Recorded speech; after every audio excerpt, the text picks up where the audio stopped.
was a rumble in the jungle. Once I heard Dad was outside again counting birds, and Mama plugged in a nightlight, and I saw the queen of the world. Welcome to the Golden Hour Birth Podcast. I am your host, Liz, and I'm your other host, Natalie. And tonight we have a friend of a friend on. Her name is Karley, and she is a mom of two.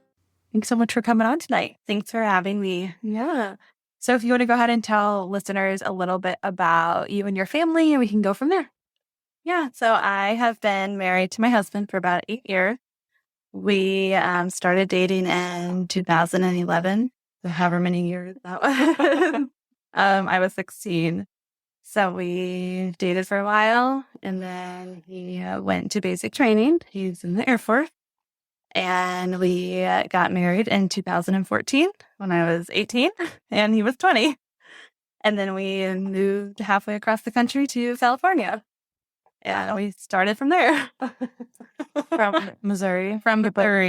Yep, yeah. We're both from Missouri. That's a big move. Big culture change. Yeah. It was very challenging, very different. So I love it. It was good. It was scary, but it was good. Yeah. A little lonely, but beautiful scenery. So that was nice. Yeah. Were you like near the mountains or near? We were about an hour between San Francisco and Sacramento. Oh, cool. So right in the middle of there. So everything was supposed to be within an hour, but traffic is really, really bad. Yeah. So it took hours to get anywhere. But it was good just experiencing the different stuff. We would never have stayed there. The people were terrible, but the places were beautiful. So it was nice. It was good. Yeah. So then, yeah. Did you move back to Missouri, or how did you end up back there? We were in California only for a year or two, and then my father-in-law got sick. So we came back here. It's called a humanitarian assignment. So we came to Scott Air Force Base in Illinois because it was the closest one to where we are from. And then we've been at Scott for the last 7 years now. Aww. That's really cool that they were able to do that for you guys. Yeah. It was my brother-in-law and sister-in-law were stationed it was Travis Air Force Base. So they were stationed there with us. And so they came back as well. Cool. So it was nice to have everybody in one place. Yeah. Mm-hmm. That's awesome.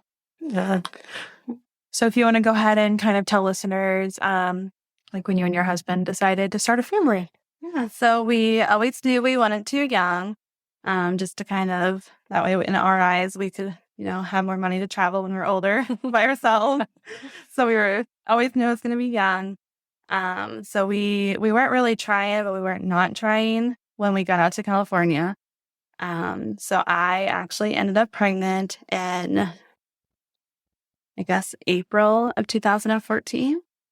And then I unfortunately started bleeding in June of 2014, and I did miscarriage at that point. So, How far along were you? I was only about 9 weeks. It was very difficult being somewhere that I didn't have family. Yeah. I had very little family, and not really having any friends and not knowing where we were. So it was not too far along, and thankfully I was able to do it on my own. Mm-hmm. So I didn't have any medical intervention. We went into the hospital and there was no heartbeat, and they sent us home. Like, do your thing at home. Yeah. That's not really a great phrase. Maybe we should work on this.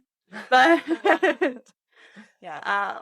So it was very challenging mentally, but it was very physically challenging too. I guess it never clicked that it was also very painful physically, let alone mentally. It was rough, but we made it through it. Yeah. I'm sorry.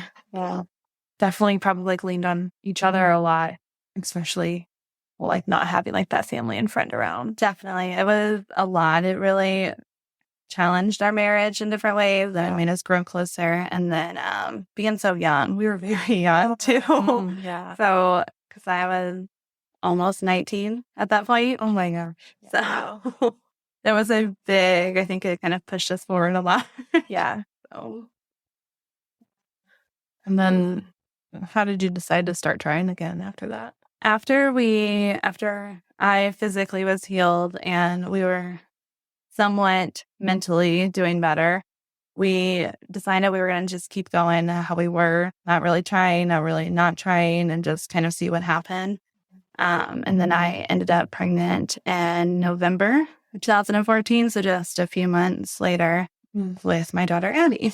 Yeah. So it was, I feel like there's a lot of anxieties attached to it after a pregnancy, after a loss, like no matter what kind. So it was, questioning everything. Is this normal? Is this not normal? Yeah. So we waited to tell people until about 14 weeks. So just that anxiety, that little voice in your head. Yeah. Not knowing. So it was the beginning of her pregnancy went pretty smoothly, thankfully. Yeah. And then things got a little iffy down the road. My brother and sister-in-law both got deployed, and I have 3 nephews. So we helped take care of them quite a bit during my pregnancy. Again, being away from family and friends. And then I ended up developing, I was borderline preeclampsia, and then it just kept progressing. My blood pressure did not stay under control very well. And then my father-in-law got sick, and I was 7 months pregnant, and we moved back to Illinois. A huge move. Wow. Yeah. I bet that didn't help you. Oh, no. No. And we drove with 2 animals. Yeah. Oh my. 7 months. I know, wear those cute little compression leggings. They were like, oh, make sure you're stopping. So it's a very long drive. Oh my gosh. And then they have to transfer care too. Yeah. That late in pregnancy, it was hard. So with military, you get assigned doctors. You don't really get to choose them. Oh. So getting them to assign it quickly because of my health issues and then just the travel and everything. So waiting, and then I'd get a call, oh, this is your doctor. 2 days later, oh, this is your doctor. And then I started having to I was supposed to be doing the stress test or the non-stress test or, where they monitor. And to get in, I gotta get in somewhere. I don't care who you put me with. Yeah.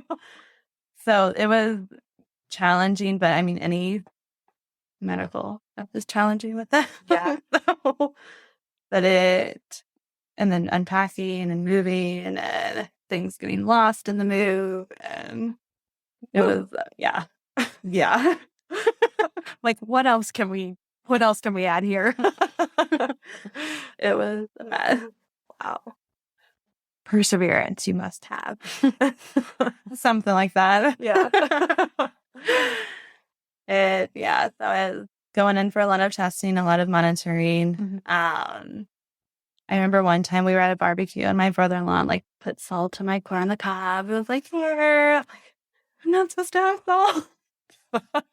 I'll swell up. He's like, oh, I'm so sorry. It was just, I was a balloon, and then my blood pressure. And then that's actually how I ended up getting induced. I was at another gathering and my legs turned purple. Oh my God. And I didn't even know it. I looked down and my brother-in-law came up. He's like, Karley, I think something is not right. What? Okay. And he's like, look down. And my legs were literally purple. Oh, I never heard that. Me either. Is that from the swelling or from the blood pressure and the preeclampsia? Yeah. Wow. It's monitoring it at home too. I was, I bought the blood pressure cuff and I was going in. It was always was teetering and not really too bad, or I knew different things to help bring it down and to watch. And then that night it was just something flipped. Yeah. I was 37 weeks, so at least I was past the line. Yeah. So we called and they're like, oh yeah, you need to come in now. I was like, oh, okay. We went in. We did not bring anything. We had our bags packed at home, and I didn't do any birthing classes or anything. We moved across country again. Yeah. It okay, they're just gonna monitor me. I've done this before. I've been monitored before, and then they'll send us home. Nope. We got there. Yeah, and my blood pressure was through the roof. Yeah, and they're like, no, we need to induce you now. Yeah. No. do you mean? I don't have anything. Like, we literally came straight here. They're like, no, it needs to happen. Yeah. Like, oh, okay. So then there we were with nothing. I wasn't having any contractions, nothing. And I felt like I felt the same the whole way through with no contractions. I had like sciatic nerve problems, but nothing like to prepare me. Yeah. So we called our family, and my mom actually went like to her house and then grabbed all our stuff, came back, and it was, I don't even remember. They tried a few things and like nothing was working, and she's still stubborn. So like, I'm not surprised. Like nothing was working. Nothing was starting anything. They finally got contractions going. I don't remember what the line of stuff they tried. I know they like this like worm thing they put inside of me like to try to get it going. That's what I'm reminding me of, like a worm. I don't remember what it was. And then they finally broke my water to get me going. And then I did do an epidural, but it only worked on half of me. So they're like, oh, they're on your side. It did not move. Like, no, I felt everything on my left side and nothing on my right. Oh, that would be such a weird feeling. Yeah. That's the only way I can describe it. Like, it is just, I don't even know. It is just, it's weird. Yeah. It's literally everything on left and nothing on my right. I've heard that before with somebody else. I wish I wouldn't have even gotten it, honestly. Like, then, because you can't move, you can't walk and stuff. Like, I would have just not gotten it. And they come in and like adjust it or something? Or is that like, They didn't, that they told me. I don't know if it's like a one and done type of thing. Or what. Yeah. Keep pressing that button. Give me the juice. I'm like, oh, just keep laying on your side. I'm like, okay. It's not going. Oh, gee. That was a mess. So did you progress at all? Or So we went in the afternoon, and she was born at 12:39 a.m. I always get them confused. I have to think about which one's a.m. and p.m. Midnight, around midnight. yeah. So it took a little bit. I remember she was born in the middle of July, and so everybody was hot, and I was burning up. Like, I had the air down, and everybody was in like jackets and like sweatpants, and I was sweating. Reminds me of Father of the Bride, and like their house is like, and they kept complaining. I was like, shut up, like,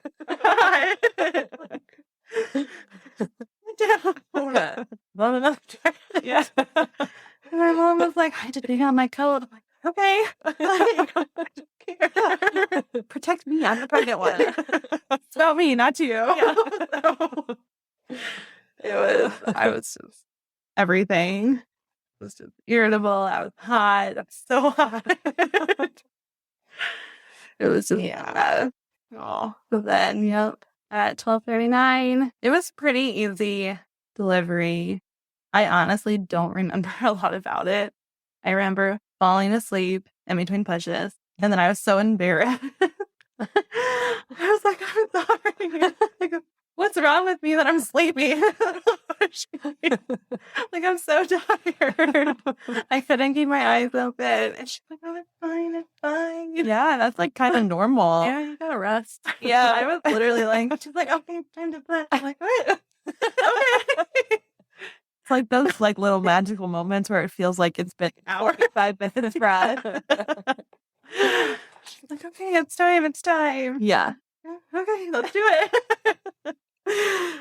She had my husband's head, so I did tear. And I needed 4 stitches in the end, and it was pretty simple after we got to that point. Oh. I remember they asked me if I wanted to look. I was like, no. Why would I want to look? I don't want to see that. They're like, well, do you want to feel? I'm like, lady, no. Like, you do your job down there. I will do my job up here. Like, good job. And they asked my husband, Joe, and they're like, oh, do you want to? He's like, oh, sure. And he poked around and came right back up. I was like, nope. Nope. I'm never looking there again. Yeah. I was like, yeah, no, I'm definitely not now. Yeah. Like, no thing. Typical answer. Yeah. Like, why do you have a mirror in here? Like, I don't know. And then she was born, and they handed her right to me, and she peed on me, like, immediately. Oh my God. So they laid her on my chest, and yeah, it was like maybe a minute later, and she just started peeing. She was holding it just for that. What a typical thing. Like, of course.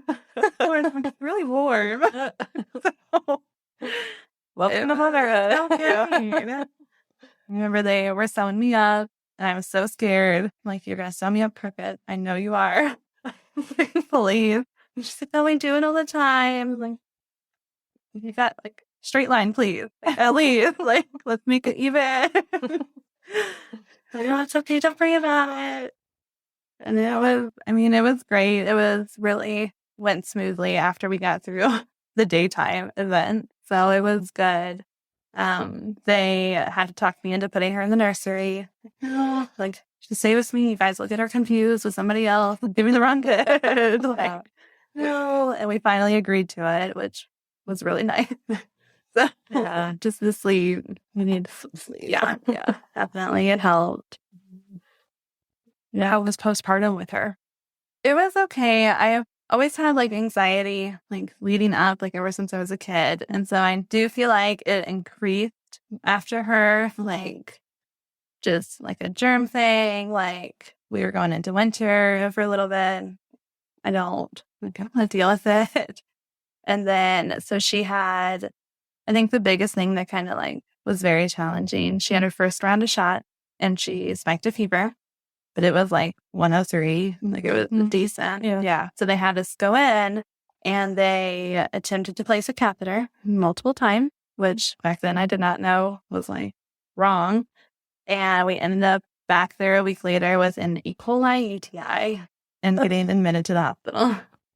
Oh my God. Oh, but so that, it was, she had to do like a spinal tap, IV antibiotics, like the whole thing. And that really like set me off at that point. That was, yeah. How old was she? She was, so it was the first round. So was that 6 week baby? Feels like forever ago. She was really young. Oh, wow. Like if we never would have went into the hospital the first time, then we wouldn't have been here the second time. Yeah. Like it was 100% their fault. They admitted it. It was a whole ordeal. Wow. And was that kind of the year that E. coli was going around? So it was from them attempting to place the catheter. So like when they took it out, I guess they hit like her bottom and then they placed it back inside of her. So they are the ones that like shifted it and oh my God. That should be like, and I was 20 at the time. Yeah. I mean, I was 20. I had no idea. They were like in and out, in and out.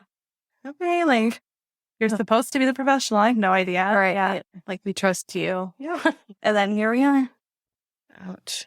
That makes me hurt. He hurt. Very angry. Very scary. Like it was a lot of mixed emotions with it. Oh. Wow. So that I feel like really set off like the postpartum anxiety. Yeah. Just like it was already there. It was there. And then just we took off. Mm-hmm. Yeah. Yeah. When did things kind of start to level out and feel normal again? I feel like my anxiety never did, just because it's something I've always had. I feel like just having kids kind of like has kept me up on a very high level. Yeah. And then, because then we had our second, and Addie was only 3. Mm-hmm. So it's still, I feel like it just stayed. And I'm still here. So it's still up there. Yeah. Oh. How do you feel like you manage or do you talk to anyone? I mean, you don't have to answer what you don't want to answer, but so then I did not. Mainly I had the excuse of like no time and like, so I did not then. I do now though. I do have a therapist now that I talk to and we do parts of memory therapy. to work on all of the past trauma. Because, I mean, a lot of it is trauma. And I have, childhood trauma too that's impacted this and just kind of heightened it like a pile. You just keep piling it on. Yeah. So that then, though, I feel like I didn't. So, and so it just kind of like was always there. I did like make us go out because I stayed at home with her. So like we joined like a program at the Y for like babies class and stuff like that. And I made a few friends there. So I do feel like that helped. I do feel like that helped because even though we were close to home, we were still on the Illinois side, whereas all of our friends were still on the Missouri side. So it was still a little lonely, but then also kind of nice at some time. Yeah, we were over there at the base. Like, oh, it's too far. Sorry. But I didn't cope very well then. Did you like recognize that you had like postpartum anxiety, or did you think it was just kind of like, oh, this is how I'm supposed to feel because I'm a new mom kind of thing? I honestly did not know postpartum anxiety was even a thing then. I feel like all you hear about is like postpartum depression, if you even hear about that. Yeah. Like you'd feel like postpartum anxiety is rarely talked about. So I did not. Like, oh, it's just me. It's just me. It's my problem. Like a lot of bottling up or like I guess really just bottling up, just holding it in and like my worries just like shoving it down. Yeah. And I mean, when did you guys decide that you wanted another child, and then how did that process go? If you were kind of getting through Nora's birth, sorry, Addie's birth. Yep. So we knew we wanted them close in age. It was a hard decision, but it was like kind of like when you get to that point in your life and it's like everything is the same for a while. Like, oh, let's craziness into it. Like, let's change it up. And we knew we didn't want them both in diapers. And Addie was potty trained and done with all of that. And we knew we wanted them close in age, so we didn't feel like we were starting over, with an older and a younger. So we just our personal preference. So we started trying. Nora, though, we were trying for her for almost a year and actively trying, whereas with Addie, we were just, whenever it happens, it happens. So Nora, we were trying for almost for a year before I did get pregnant. I was using like little fertility kits that you have to go pee on every morning. That's like, oh, positive, negative, go now, basically. So we used one of those, and then we did get pregnant. We waited again to tell anybody just because of history. And so she was born in December. What's 9 months before then? It was spring sometime. Like March. Yeah, around there. I got pregnant around March. And everything, the beginning of her pregnancy was great. We took the trip. So we did genetic testing just because of family history. We did with Addie too. And they were like, oh, it's a girl, but everything's fine. It's fine. Okay. So we actually took a trip to North Dakota. Well, I guess that's my thing, is like traveling really far while I'm pregnant. So we drove out. We have a friend in North Dakota. So we drove out to see her. And then it was good. I mean, so I was almost 20 weeks of that trip. And then we came back. And then it was time for our anatomy scan. And that's when kind of things took a turn for Nora. So we were getting the anatomy scan done. And the tech was just, doing her thing and everything was good. And she's like, okay, well, I'm going to go get the doctor now. I'm like, okay. She's like, he's probably going to want to come talk to you. I'm like, I'm sorry. The doctor doesn't come in here. Like, why? What do you mean? She's like, oh, he'll just want to probably come talk. And then she left. And I looked at my husband. I started bawling. Like, something is wrong. Like, the doctor does not come in here. Like, they never see me for the ultrasound. I don't know about you guys, but they never, ultrasound. They're like, it's okay. Yeah. You're good. And then the nurse being like, it's a, Yeah. Like, gonna go get them. Like, maybe like, work on your butt. I don't know. Yeah. Preface it a little bit. I don't know. Yeah. I know, like, they're like unknown.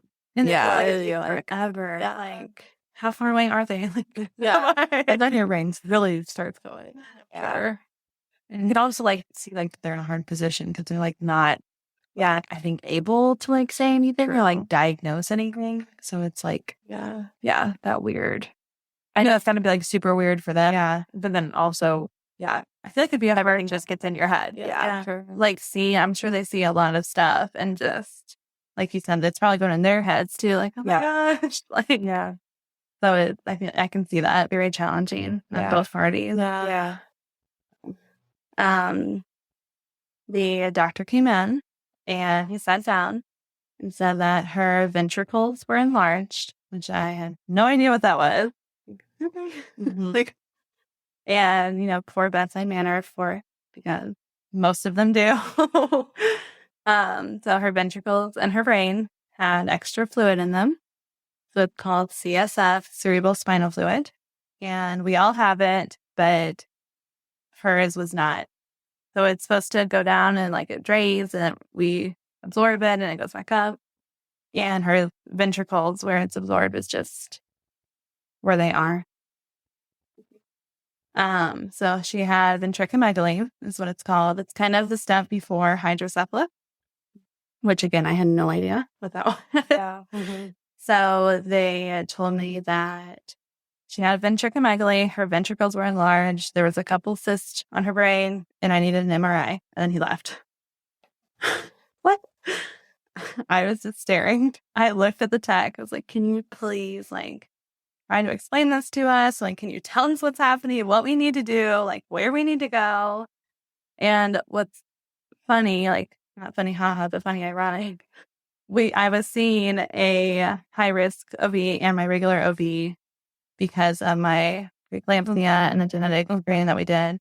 And this was supposed to be our last visit with the high risk. And I was going to go back to just my regular OB, and which obviously that did not happen. So she's like, yes, you need to go. I had to go to the children's hospital to get the fetal MRI, which I would never have guessed that. I guess technically since it was the baby, children's hospital, I have no idea. So I had to go there for that. And I had to come back for a weekly ultrasound to measure her ventricles to see if there was any more CSF in them, if they were any more enlarged, if there was a new cyst. So it was just kind of like a domino effect after that. Yeah.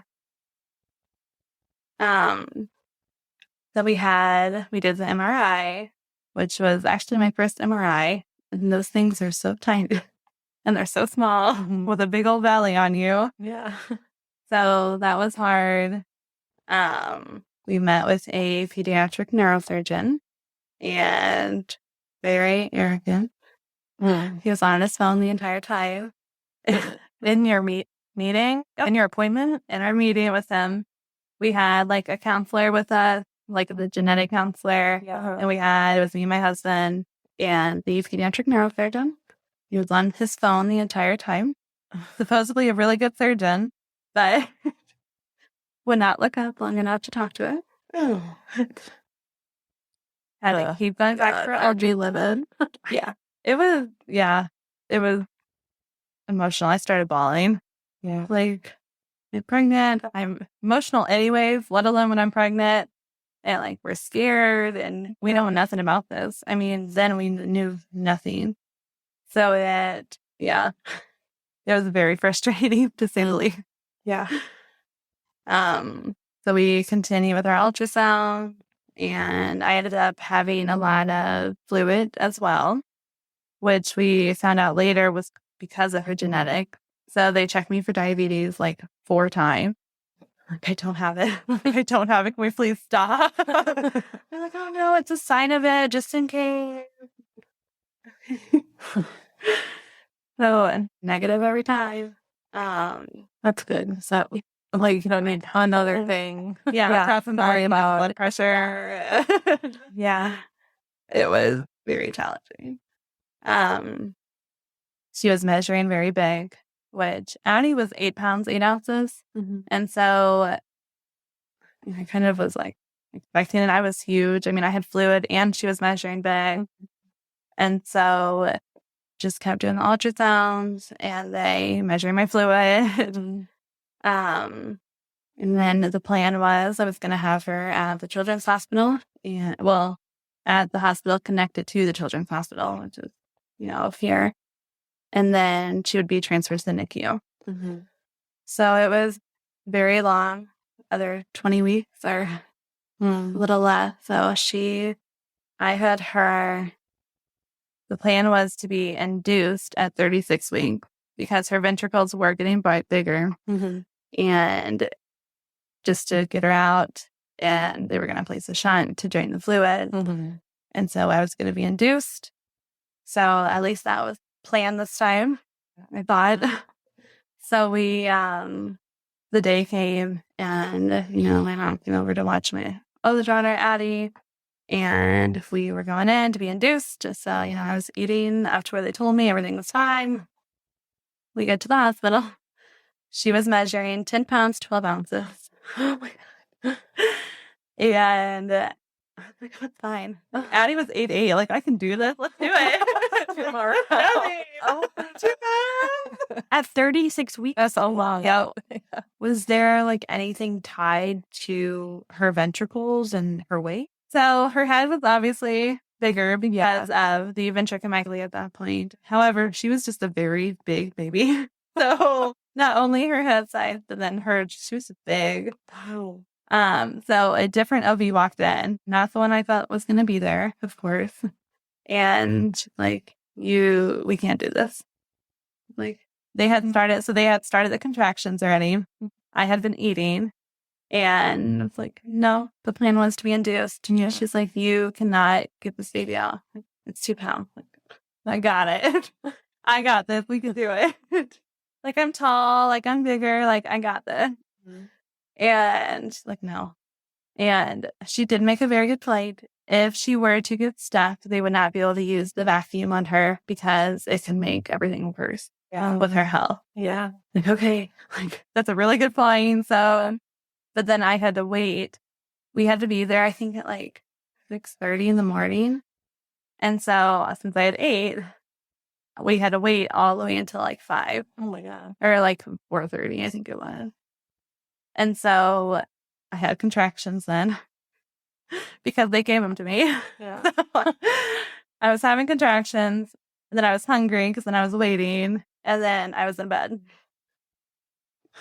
So I was furious. Like, I don't care. Like, you made a very valid point. However, this could have been decided at like beforehand. Yeah. So were they able to like give you an epidural or anything while you were waiting? No.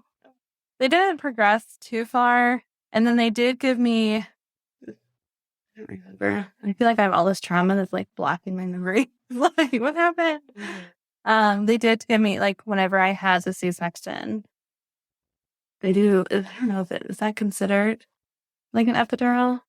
The spinal block? Yeah. Yeah. Okay. So they did that once we were in like the room for the C-section. I don't know what it's called. Yeah. So they did that, but not until we were in there. Yeah. And so it's a very weird feeling. Like C-sections are hard and vaginal is hard. But I feel like C-section was a lot harder for me anyways. And having gone through both of them, I did not like the feeling of not being able to move. And you have your arms like laid way out and not moving. Yeah. It was, a mess. And they had like a few extra like team members because we knew her health and stuff. So they, in a learning hospital, so a lot of residents. And so they began and they asked me again if I wanted to watch. I was like, no, I'm not watching this either. I've never heard them offer to watch a Like the big yeah. hair stuff. Oh, wow. No.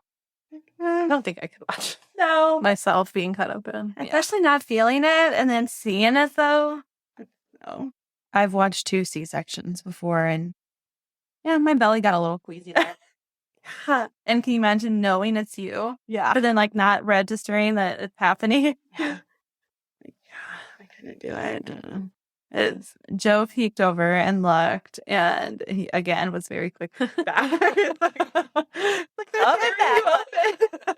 Don't tell me that. So they, they cut me open, and they fled. Obviously, I flooded because I had so much extra fluid. And I went and one of the residents was like, "You cut my sock flat." I was like, "Okay." I did. Maybe you should have cut it better. You should have moved. You should have worn rain boots. Did you know what you were doing? I don't really care. So there was water everywhere. Everybody was wet. And they pulled her out, and they immediately took her over to another table. And, you're laying there with your arms. I'm trying to like peek around everybody, trying to see her. That was very hard not being able to. And I don't know if that's normal with a C-section or if it was just like the Nora thing. I thought they at least like bring them up and be like, "Hi, Mom," and then They get them cleaned up. took her straight over and started cleaning her up, which it was expected, but it didn't make it any easier. Yeah. And then I started having like the shakes from it. Yeah. Which it scared Joe. What's wrong with her?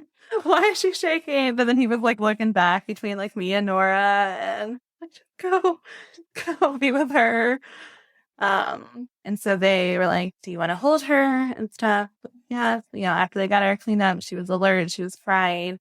I was like, yes, but I was scared too. I was shaking so bad and I couldn't stop. Like, Yeah. I don't know if I can. And I almost didn't because I don't want to drop her. Yeah. And so they helped me hold her. And so that was actually like one of my favorite pictures. And she's laying up here and she didn't pee on me. So that was already a plus. Go, Nora. So it was good. They let her stay in our room with us for one night. She wasn't supposed to. Some people got in trouble later. Uh-oh. But I started having spinal headache. So from C-section, and the anesthesiologist had to look at me. He's like, "It's fine. It should resolve on its own." And so with those, like laying down, I felt fine. But as soon as like I was up at all, it was instant, like rush. It was very painful. Yeah. The pediatrician came in to look at Nora and stuff the next morning. And she was furious. She's like, "Why is she up here?" Yeah. I don't know. Did you say that the plan was they were going to take her to get a shunt? Yep. Immediately. Didn't do that. None of it. Wow. And she's like, "She's not supposed to be up here." I have no idea. And she stormed out and like was hunting people down. So while she left, my mom called my husband. Addie has a fever. Oh my gosh. Oh Yeah. He was like, "Okay, give her some Tylenol." And she's like, "Well, she's crying for you." Okay. Well, deal with it, Grandma. And so he went home to be with Addie. No fever when he got home. So I'm hoping that it was the Tylenol that worked. So I was having a hard time. I just had a C-section. I couldn't sit up without being in pain. Nora was still in the room at that point because they were trying to figure out what happened. And Joe left.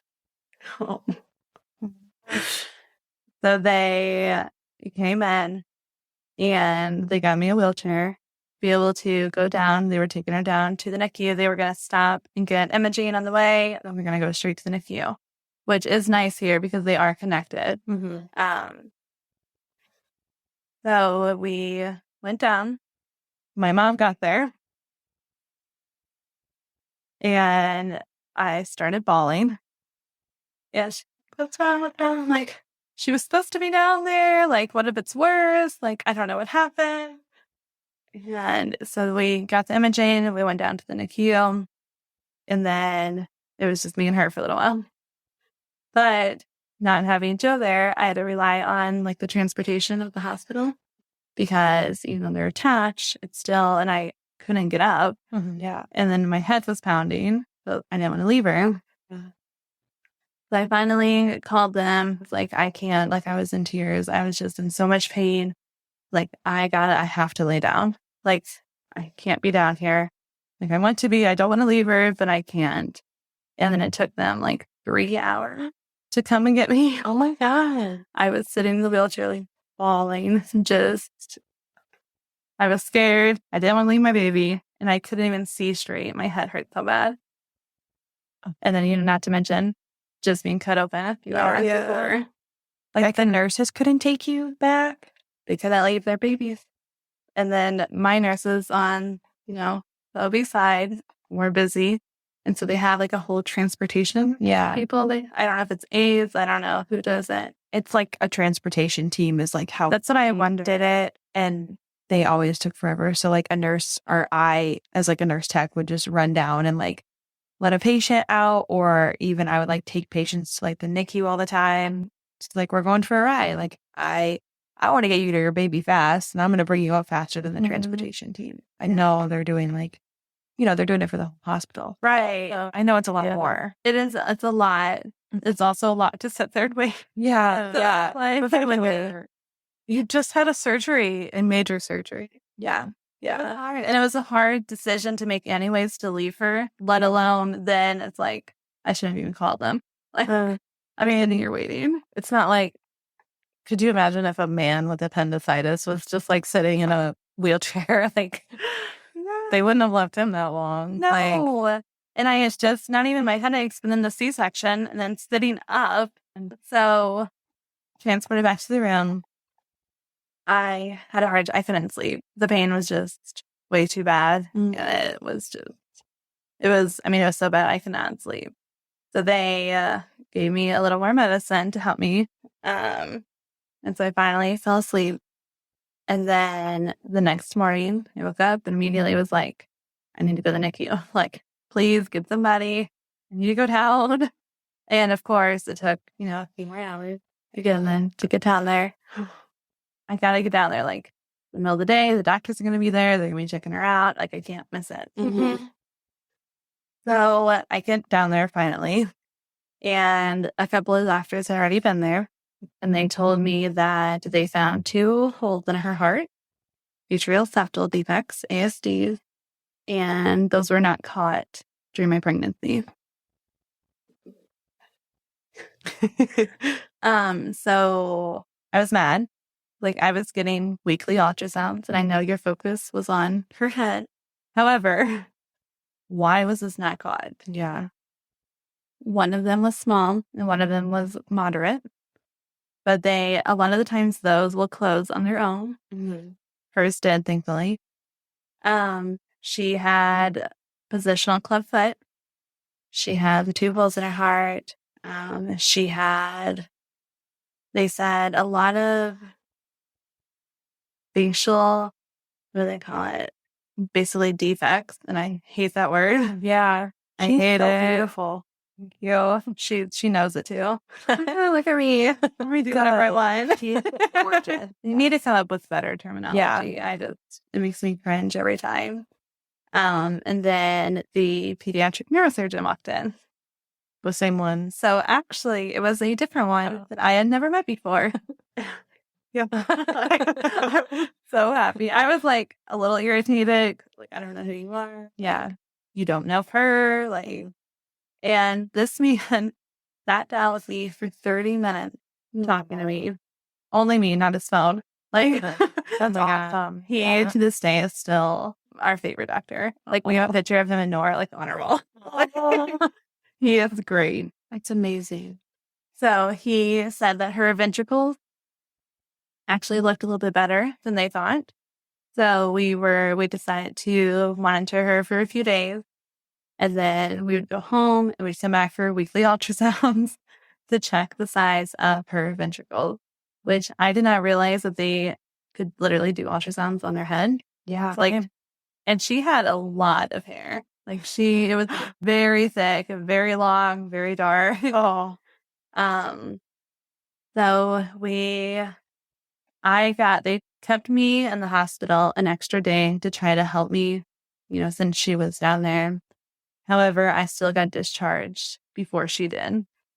So I went home, I showered, and then I was trying to come back. My husband wouldn't let me.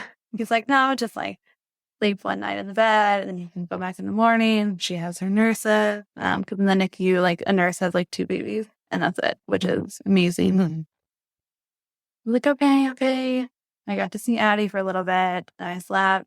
I woke up at like 5 o'clock. Okay, I'm going in. So I went up there and stuff, and I sat with her. They have like little rooms that parents can sleep in at night. You have to like sign up for it, and like I'm gonna stay in there for tonight.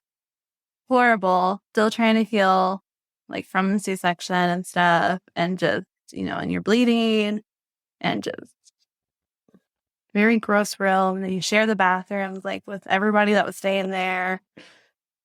Like, okay, I'm fine. Everything's fine. And so I stayed there one night, and then she actually was able to get discharged at 6 days. So we were very thankful that it was only 6 days. And we have a little NICU graduation picture that we finally got. And so we went home, and she had issues with eating from the beginning. So with Addie, I chose to formula feed from the beginning. And with Nora, I like kind of like tossed it up and stuff. And then after everything, 1, I didn't have any milk at all. And then 2, her being in the NICU. And we decided to start with formula too then. Mm-hmm. And she wasn't eating at all. She never opened her eyes.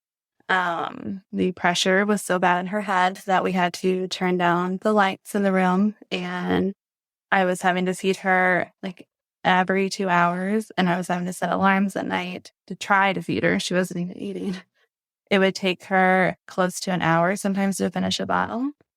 And then we had to wake up again like an hour later, and then you're rinsing off the bottle, trying to get back to sleep, and then your alarm's going back off.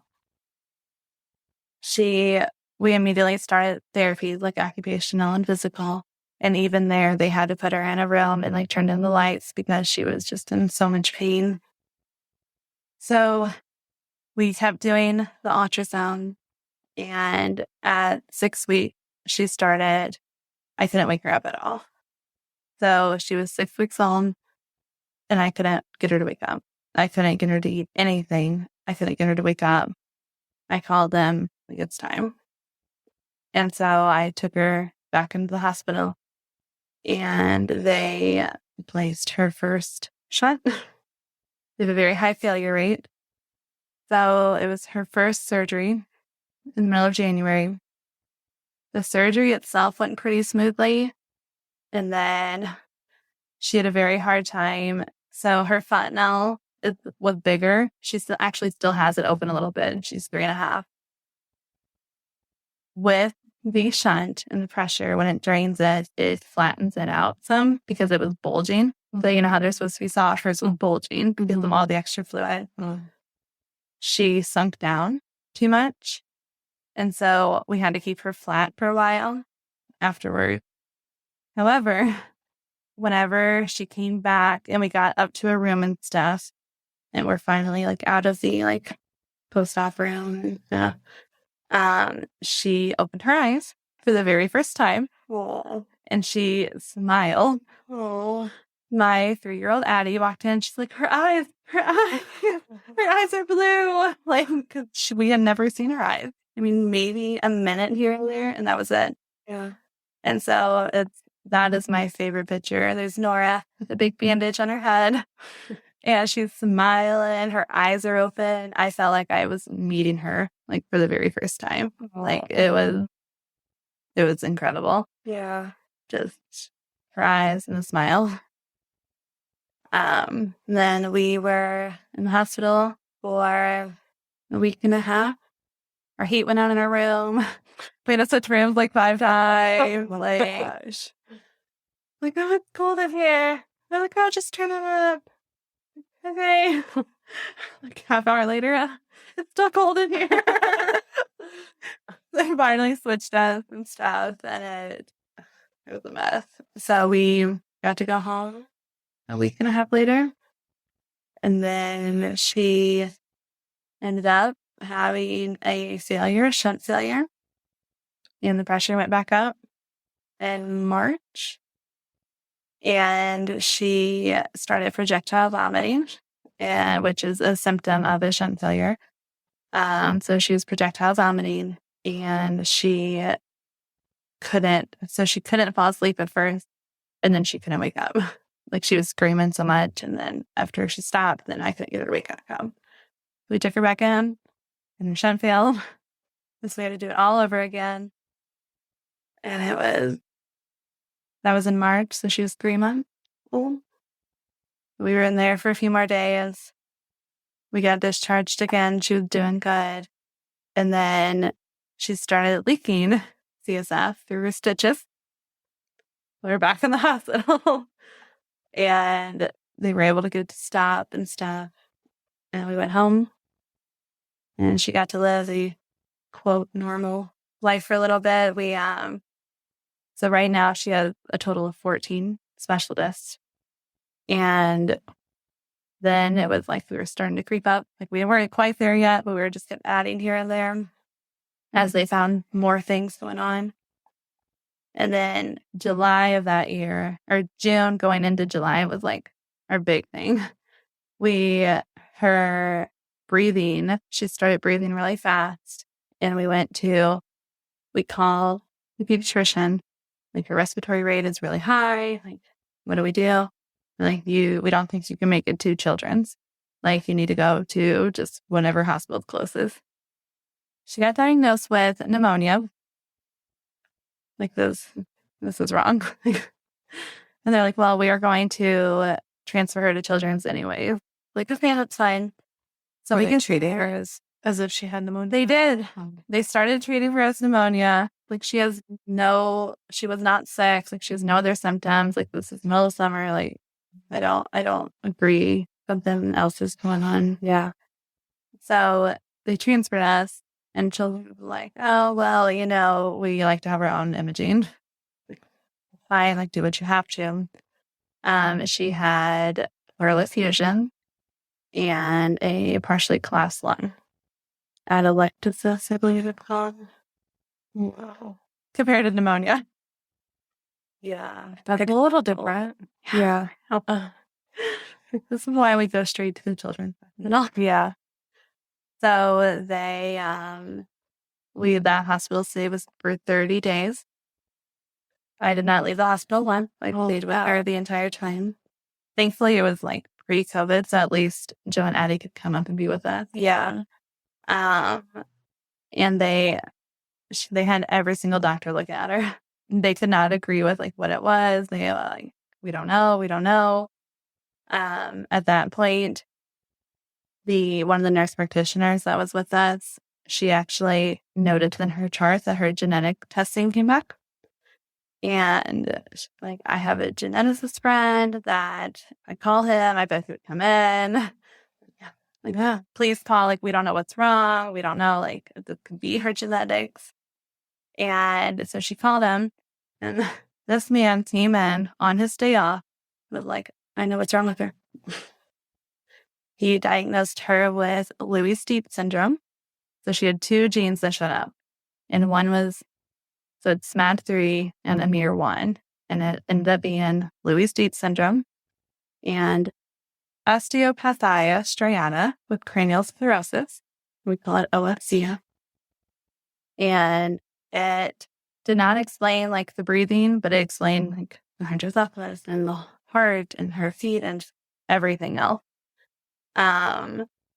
He did an x-ray to confirm, and she had striations all over her bones that we had no idea. What's that? So it's like her bones are thick. So if you look at an x-ray, it literally looks like just lines down all of her bones because her bones are so thick. They described it as like poor architect. So like they're big and they're thick, but they're not made well type of thing. So that describes how big she was. Yes, she's huge. Big bone, right? Yeah. So they had a little more to go off of, but still did not explain everything. So she, with that comes more health issues. Like she's prone to hearing loss because the bones get worse. So it pushes on like the nerves. She was prone to like vision issues, which she has glasses now. She's prone to Wilms tumor, which is a cancer. So we get cancer screenings every 3 months. But back to the 6 month. We ended up having a care meeting because nobody could agree on it. I had like 4 specialists telling me like this or this, infectious disease checked her out, like everything, pulmonary. Yeah. So we ended up she had to get a chest tube placed, which we were on the neuro floor. So like all the nurses were like coming in, like, oh, what is that? Like, that's so cool. Because they'd never seen a chest tube. And just being like on the neuro floor, they're not used to it. Yeah. So the chest tube was draining it, and we had the care conference and stuff. They decided to take a sample and send it to the Mayo Clinic. It came back positive for CSF, which is, the cerebral spinal fluid. Mm-hmm. That does not belong in your lung space. Yeah. But then they didn't know how it's getting there. So she went in for another shunt revision, and they moved her tubing. So with shunts, they place a lot of tubing. So essentially you grow, your tubing stretches, and it grows with you. Mm-hmm. They trimmed hers, so it wasn't all bunched up everywhere, and they tried moving it to the opposite side. And they tried placing a layer of her fat over her abdomen through her stomach to try to like mop it up. So if there were any hole leading up, like just tiny pinpricked hole, that they would cover it and close it. It kept flopping back down. Oh my God. A great visual. like, yeah, just kept flopping back. Okay. So she had surgery. She had the chest tube. We spent a little time in the PICU. Then we went back up to 12. The left side started getting it. So it was only on the right side and went to the left. But the chest tube was working. Mm-hmm. So the issue was, though, that they couldn't find a reason. They couldn't find a hole. They take the chest tube out, but then it just going to go back up again. Her breathing was better. All of it was gone, but she still had the chest tube in. So they removed the chest tube, and we were in for a few more days while monitoring. The fluid did come back, but her breathing stayed regulated. So to this day, she still has pleural effusions caused by CSF, but I feel like she's like used to it. Like she learned to just breathe with them. Mm-hmm. But like any kind of respiratory infection can like send it into pneumonia and stuff now. Oh. So they're still there, but we got to go home. Yeah. Neurosurgeon was like, "Do you remember how to get home?" Like, just like, give me the discharge paper. Oh, these doctors are so funny. I was like, okay, I think so. Probably not, but so yeah, we went home after that. Failed again in September, went in for another brain surgery. Got a new one. Her skull eroded that time. So she went in and her entire skull had eroded, which had never happened before. So we call it her mini fontanelle. We said it will probably never grow back completely. And they moved her shunt to the back of her head. And knock on wood, she is 2 years surgery-free now. Oh. Sweet girl. Oh my God. I am trying to digest this all. It's a lot. Trying to wonder how you're 27 and you lived more lives than a 60-year-old. Like, Yeah, that was I'm my tired. Question, like, how are you through all of this? Yeah. Like, your mental health and I everything. So I have been diagnosed with PTSD and anxiety. And I get like the occasional bout of depression. Yeah. I'm more of like an anxious person. But the I didn't realize how bad it was when we were in the hospital. I feel like you get like these blinders on. You just like, take care of business and do what you have to do. Yeah. And then after we got home is when it really kind of set in. So her shunt is programmable. So she cannot really be around magnet because it has the potential of changing the setting, which controls how much it drains. Oh, wow. Magnets are everywhere. Yeah. So that is a very big source of anxiety. Yeah. Questioning everything she does. Like, are we going back to the hospital? Like, what is the... Yeah. As I said, she has 14 doctors. So keeping up with all that has really taken a toll. Yeah. I began having like flashbacks and night terror. It was hard for me to be in a hospital at all, which, you know, considering we're there every single week was very, very challenging. That it was hard to even go in the elevator or the drive there. Yeah, it's taken a very, very big toll on our entire family. Addie started having a lot of more anxiety. She began having panic attacks. So Nora can't wear a mask. So when COVID first started, Addie was so scared of us going anywhere because she thought Nora was going to get sick. And she knew what that meant. So it really has taken a toll. I feel like I'm a little bit better now at coping after starting therapy, but very, very difficult. Yeah. So what does this kind of mean for the rest of Nora's life? So cognitively, she is doing amazing. She is so smart. So she's 3.5. She knows how to spell her name. She knows all of her colors. She is so sassy. I always call her Sour Patch because she will be like caressing my face. Like, oh, mommy, I love you. And then she'll like usually hit me or something in the runoff. She's wild.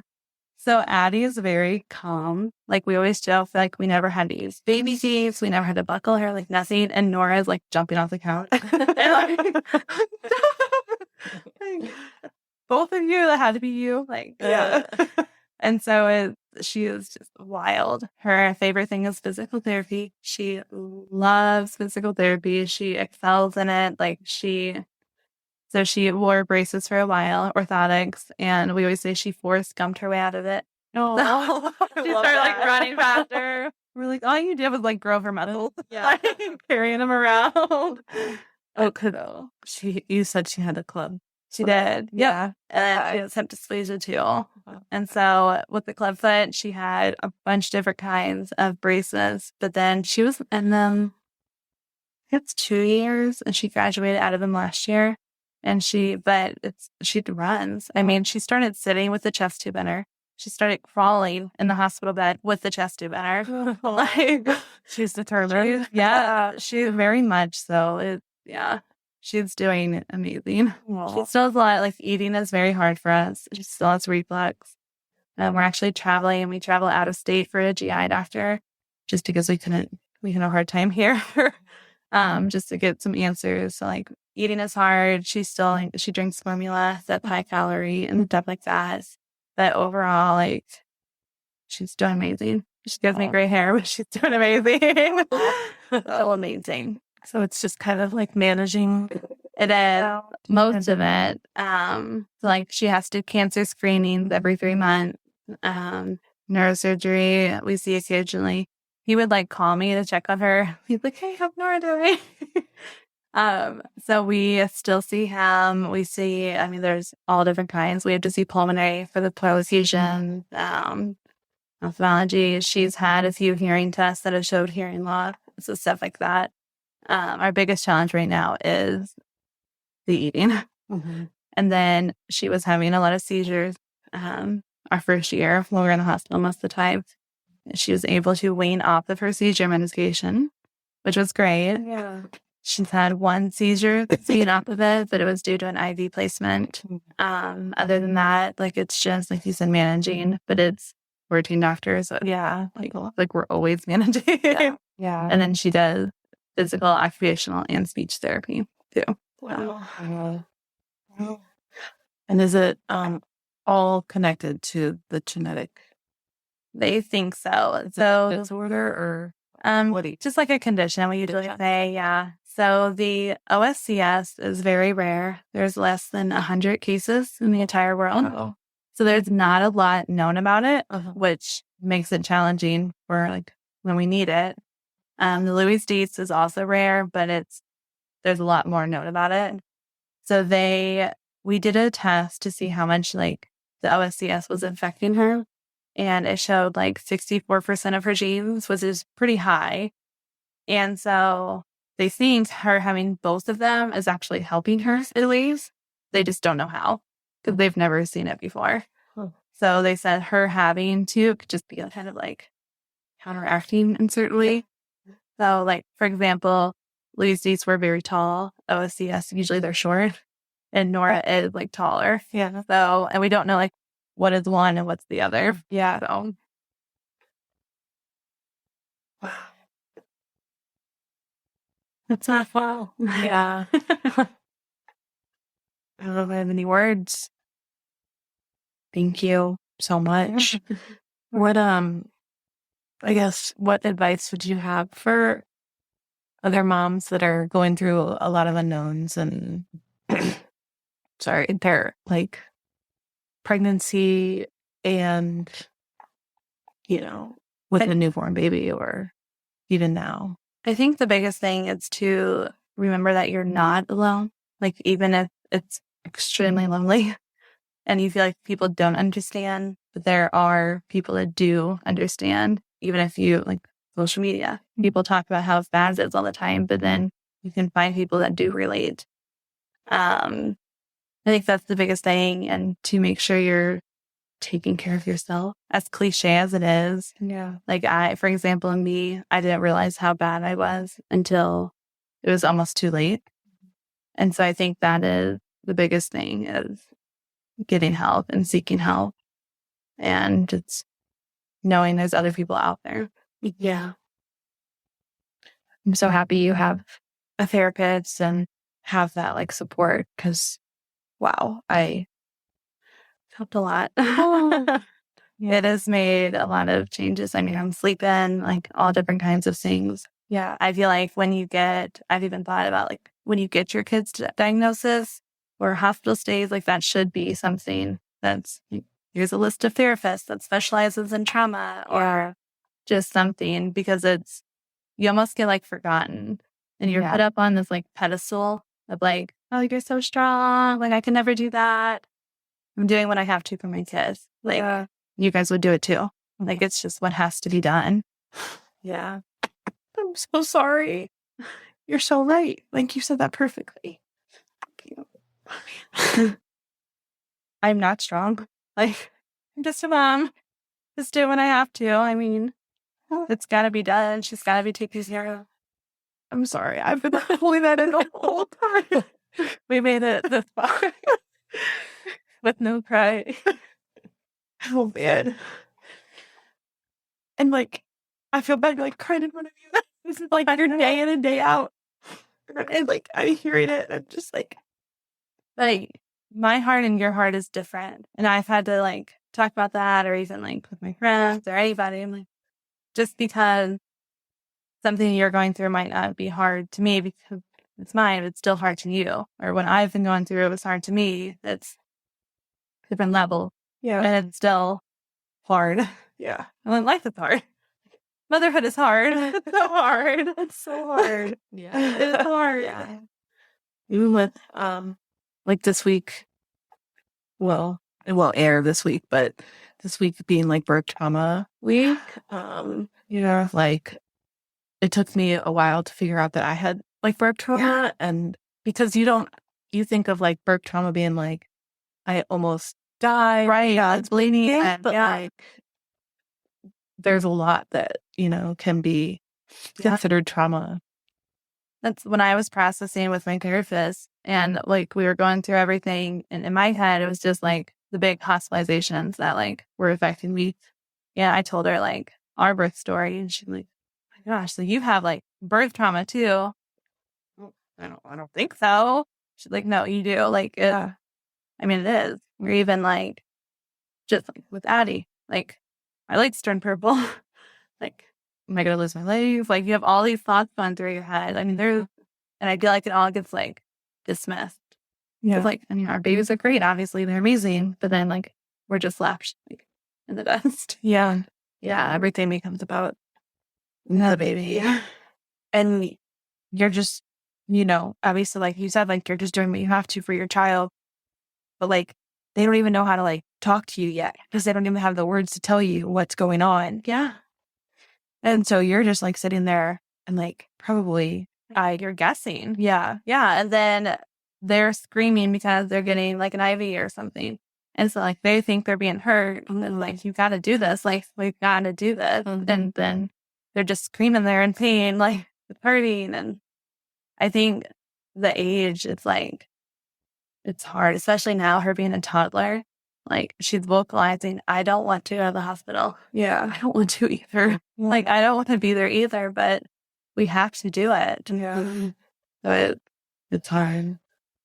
Can you believe she's had her head shaved 4 times? How long her hair? Her hair? Yeah. She's got a good head of hair. I'm always, like, fresh, and I'm like, holy cow. Like, you can see her scars when it parts a certain way, but, like, she's been shaved. Like, our neurosurgeon, he's the greatest person ever. And her first surgery, he capped a lock of her hair because her first haircut. And he's like, I thought you might want this. That's still 6 weeks old. Yeah.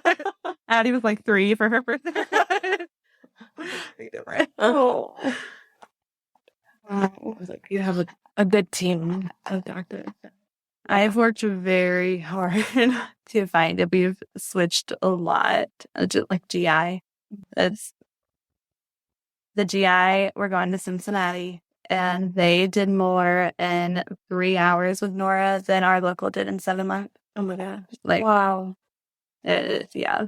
So are you the one doing, like, the research and everything on the doctors and how to find them too? Yes and no. We do have a case manager. However, our case manager just left, so we have a new one. And then I know Cincinnati has a really good GI department. Mm-hmm. And then talking to the doctors we do like that we have, like, this isn't your specialty, but this is going on. Can you please, off record, like, give us some help, like, some guidance? And so that kind of helped. And the good thing about, like, Cincinnati is they have the whole, like, second opinion team. So they have one doctor who looks at the kid's case and then, like, designates them with somebody that they think would be a good fit. I mean, it worked. Like, we go back and I guess the end of August, and we'll be there all week getting, like, test done and, like, seeing the doctor and stuff. It was very hard finding a good team. Yeah. Like, there was a lot of, like, this isn't working out. Yeah. I think that's important, though, like, knowing whether you might be a good doctor, but if we don't get along. Yeah. Like, I've learned to advocate a lot having her. That's what I was going to ask next. Like, yeah. How has it been, like, having to advocate for your daughter? And so I'm like an introvert, but I'm, like, good at faking being extroverted. Like, I can fake it, but then I'm exhausted after. So it is really, I guess, taking me out of my shell. And just, like, I look back at, like, Addie, and whenever she had that e-coli UTI, because of them, like, that would never have flown out. And so I feel like I've grown a lot in that sense. And, like, I have to constantly remind myself, doctors are human. Like, they make mistakes. They don't know everything. Yeah. Like, they don't. And so reminding myself that they're not always right. I'm not always crazy. Like, I do know some, like, and knowing, like, if something is wrong, and just, I feel like it's helped me grow in a lot of ways. Like, I don't back down now. Like, I feel like I'm probably, like, on a list somewhere in the hospital. Like, don't have to submit. But I feel like it's helped me grow a lot with that. Yeah. Well, is there anything else you want to add? I don't know. I feel like we covered a lot, and you're probably exhausted. Yeah. I'm always just, like, permanently exhausted. Like, I have, like, 50 files open all the time. Yeah, I'm just tired all the time. I was, like, going to ask you about, like, your mental load and, like, I don't know, like, how do you feel being a mom and carrying all of this. We have color coordinated pens and calendars. I love that. I think the biggest thing is trying to make sure Addie has her time too. Mm-hmm. That has been, I don't want to say a challenge, but like always in the back of my head. Like, yeah, I don't want, if we're constantly at the hospital, you know, I stayed home with her and then I was gone for almost an entire year at the hospital. So it's hard. I think that having both kids is very challenging. Like we're not having any more kids. Mm-hmm. Like I would never have time to have another kid. We like stay in a little bit longer. Yeah. I think that would be the biggest thing is having the sibling and making sure the sibling doesn't feel like left out or secluded or, you know, priorities and stuff. Yeah. My pens and my calendars help a lot. So, I love that for you. Everybody's got a color. But that was, yeah. Thank you so much for sharing. Yeah, thank you. You're a warrior. Oh, thank you. Just doing it. I know. I know. You say you're not strong, like, or strong. We're all strong in our own ways. Yeah. Yeah. Thanks for having me. I appreciate it. Thank you. So we will link Karley's Instagram on our show notes and Liz and mine Instagram. If you guys want to check us out, please leave us a review if you guys like this episode, because I know I did. And yeah, reach out if you have any questions. See you next time. Yeah. Thanks.